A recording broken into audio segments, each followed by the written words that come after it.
If you live in Australia, you've probably noticed the increased interest in Halloween this year. More homes decorated and more ghoulish paraphernalia being sold in local supermarkets and grocery stores.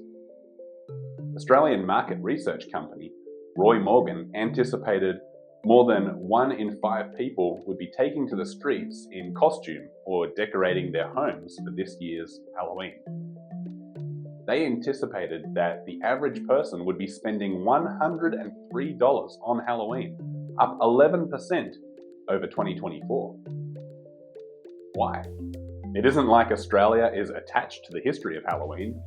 Australians don't celebrate Thanksgiving, though they certainly do celebrate Black Friday the day afterwards. And this exposes part of the reason why Halloween is becoming so popular.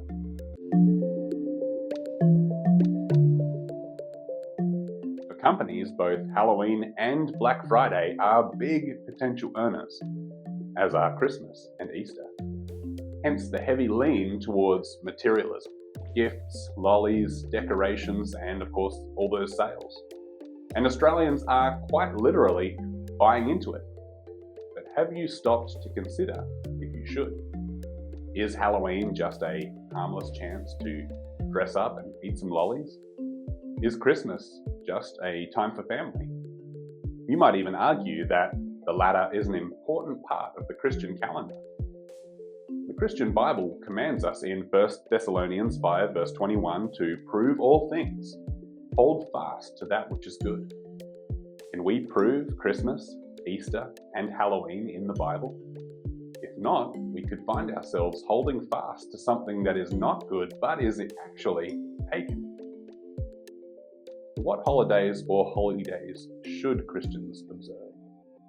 God certainly recorded in detail the keeping of certain days in both the Old and the New Testament. He commands the keeping of the holy days and festivals of Passover, unleavened bread, Pentecost, trumpets, atonement, tabernacles, and the last great day. But in all likelihood, you haven't heard of half of these days. But you have undoubtedly heard and maybe even practiced some of the counterfeits. Easter, for instance, is mentioned once in the New Testament, in Acts 12 and verse 4. But it is a mistranslation of the original Greek word Pascha, and should be translated Passover. Christmas gets no mention in the Bible, though God certainly does warn against some of the modern Christmas traditions that we all know, such as the setting up of an evergreen tree. And you can find that in Jeremiah 10. You could ask yourself, was Christ born on December 25th? The Bible suggests otherwise. And of course, the Bible has plenty to say about the gore, violence, demonism of Halloween. Candy canes, Easter bunnies, and pumpkins might seem innocent enough, or a good chance for making memories as a family.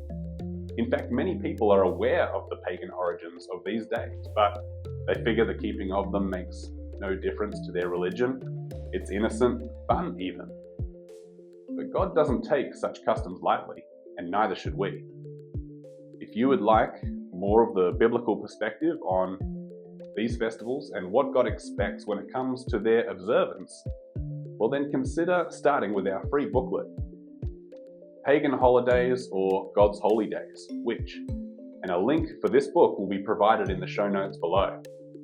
And be sure to like and subscribe below. The Bible is the only authority when it comes to what is holy and what is pagan. And these free materials and videos will help you to align your life with the teachings of the Bible. So happy studies, and we'll see you again at thetrumpet.com.